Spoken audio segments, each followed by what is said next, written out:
In die nuus vanaand, die Madlanga-kommissie hoor getuie M se getuienis agter geslote deure aan. 'n Weduwee soek steeds antwoorde oor haar man se dood 4 jaar gelede by die Luhatla weermagbasis. En die junior bokke kry helde ontvangs nadat hulle weer as junior wêreldbeker kampioene gekroon is.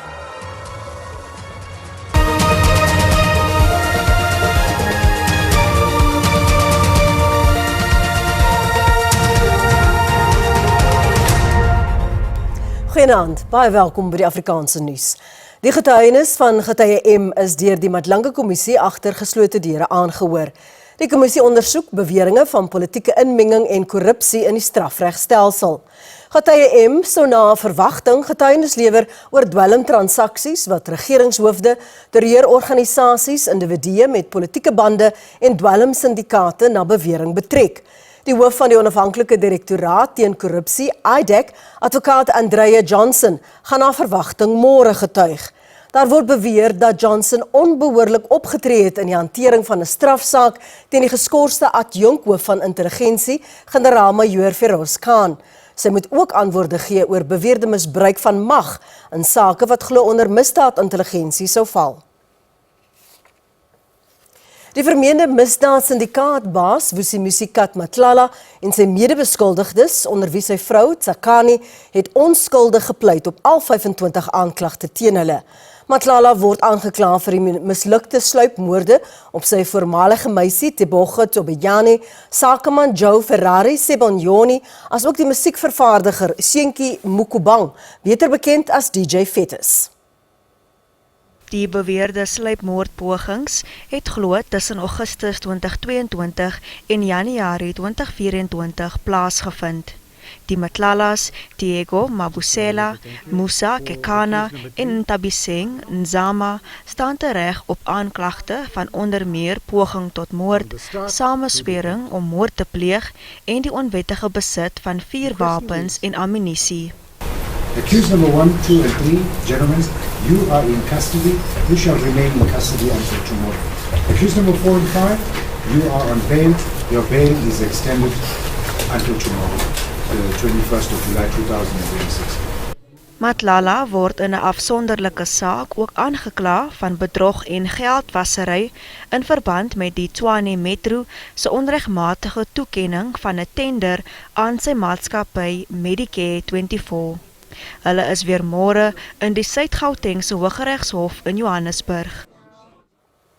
Die DA sê hy sal na 'n private lid wetsontwerp, bekend as die wetsontwerp op pensioenbeskerming, by die parlement indien met die doel om die raad van die openbare beleggingskorporasie te depolitiseer. Dit volg nadat die jongste bestuurskrisis by die korporasie veroorsaak is deur die voorlopige skorsing van die bestuurshoof Patrick Dlamini.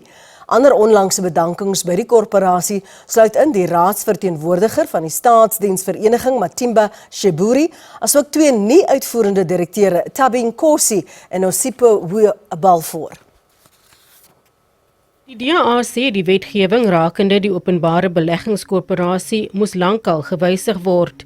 Die party stel onder andere voor dat die voorsitter van die korporasie nie meer 'n adjunkminister moet wees nie.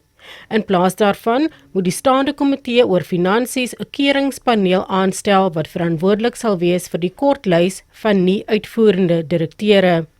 Die paneel, wat polities onafhanklik moet wees, sal dan geskikte kandidaate aan die minister van Finansies voorstel.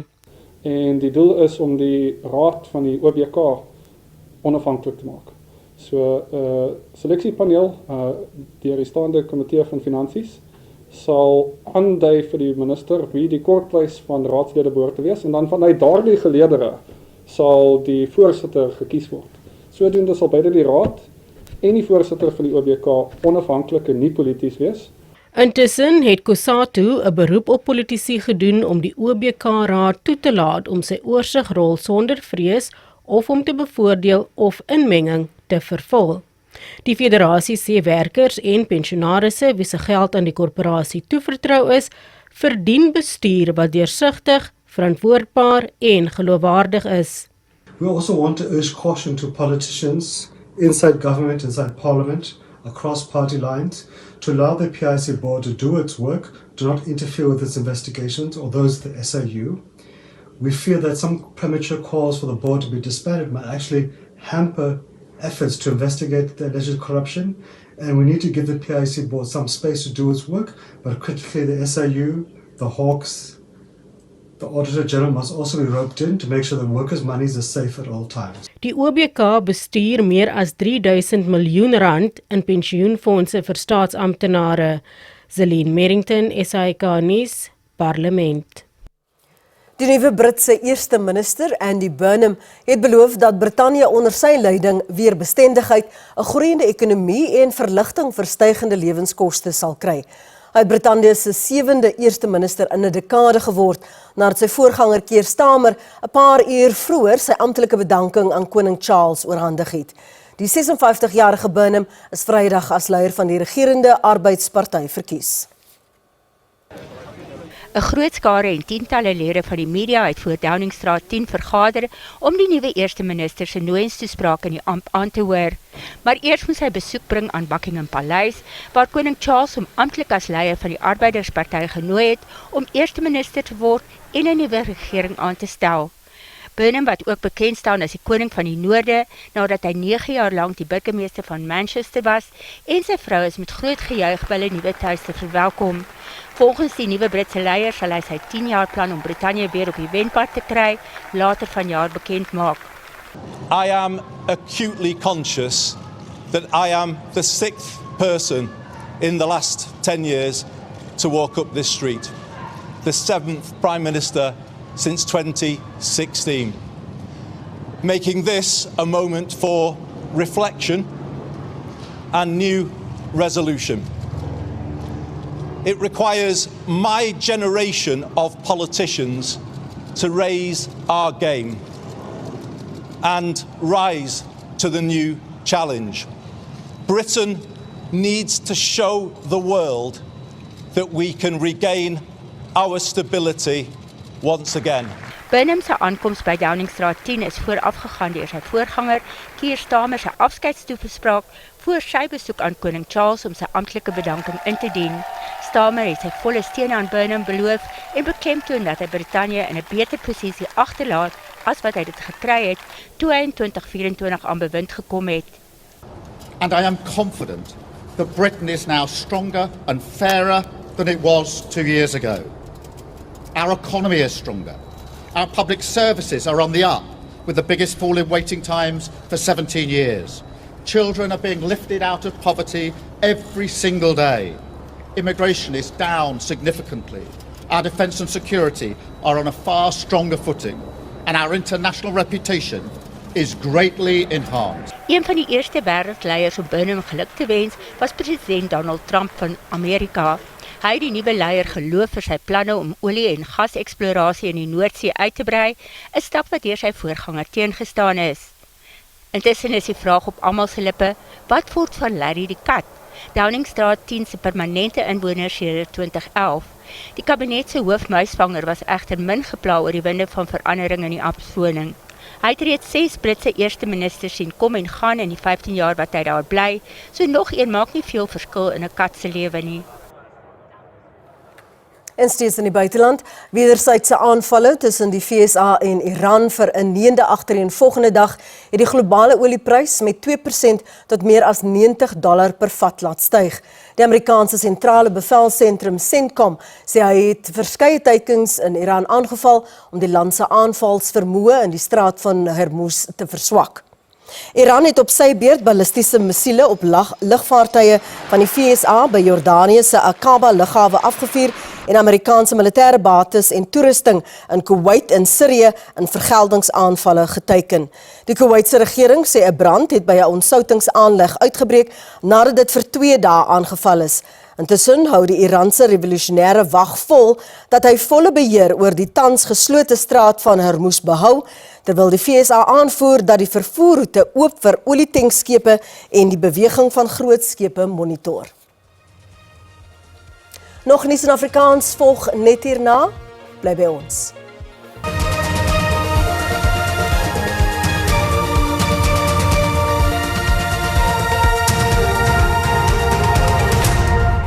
Ons gaan voort. 'n Weduwee weet steeds nie wat met haar man gebeur het na 4 jaar nadat sy liggaam by die Lohatla Weermag opleidingsgebied in die Noord-Kaap gevind is. Thabo Teko was 'n lid van die Suid-Afrikaanse Weermag toe hy tydens sy diensplig verdwyn het.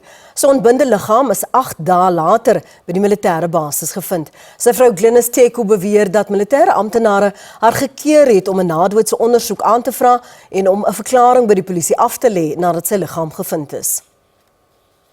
Dit sou 'n normale ontplooiing wees, maar September 2022 het Thabo Teko vermis geraak. Sy ontbindende liggaam is in die veld in die militêre basis gevind. 4 jaar later sê sy vrou sy weet steeds nie wat met hom gebeur het nie. Ek is 100% seker is my man. Ek ken my som goed. Sê vir my, die undertakers gaan jou môre 10 uur kom optel, maar iemand weier vir 'n postmortem. Toe vra my swaar vir haar, hoekom moet sy weier vir 'n postmortem? Sy moet weet van wat is haar man dood. En toe het kom my mamma, toe ons kom by die memorial service, toe het wat sy sê, Ronel, ek weet jy het seer gekry, maar asseblief die polisie involveer. Ek gaan in 2 weke se tyd terugkom na jou toe met 'n antwoord. As nou, dit gaan oor die 4de jaar, ek wag nou nog vir hy vrou. Ek wag nou nog vir geland met haar antwoord. Teko sê sy het uit vrees uit nie oor haar man se dood gepraat nie. Ek was bang vir van ek het regiment oproepe gekry, my huis was op deursoek. Toe sê hulle is van council van die planmense. Toe is my ouers daar kom by council.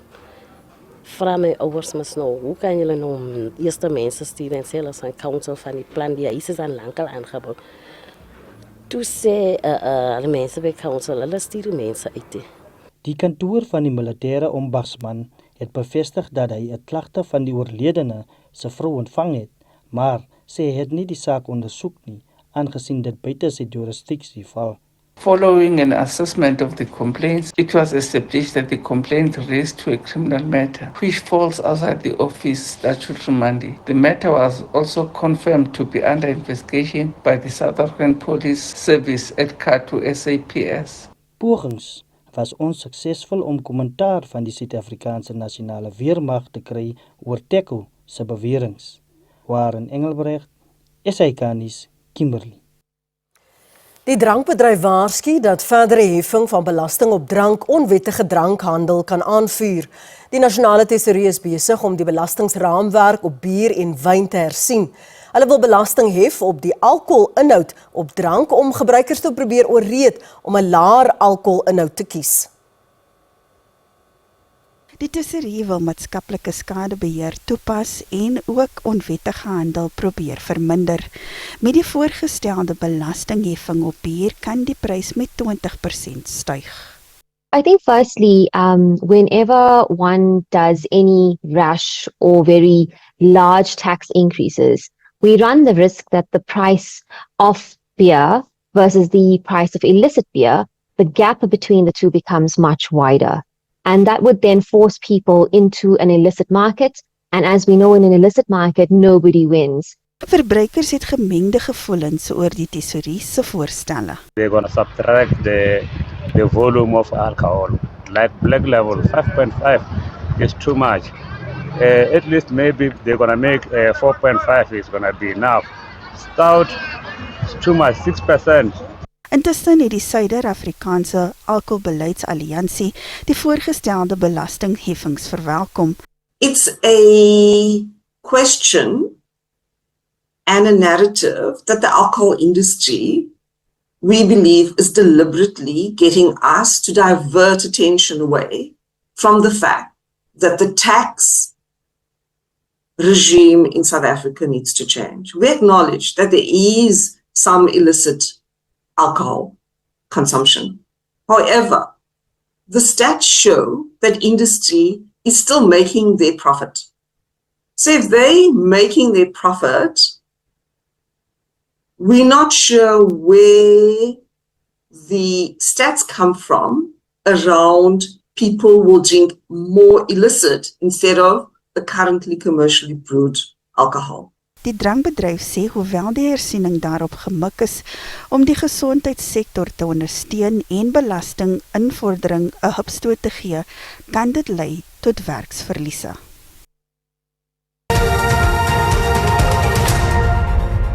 Dan kom ons kyk hoe die markte om 5:00 vanmiddag met die sluiting van die JSE vertoon het.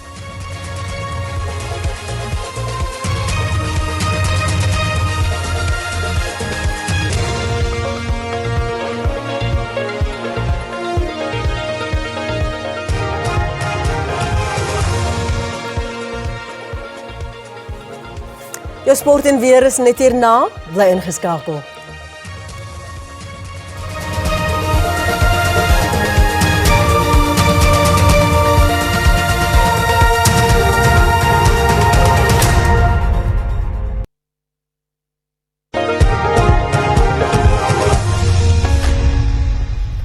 Die rugby-pyplyn wat deur skole en klubs verskaf word, is die groot voordeel wat Suid-Afrika bo ander rugbylande het.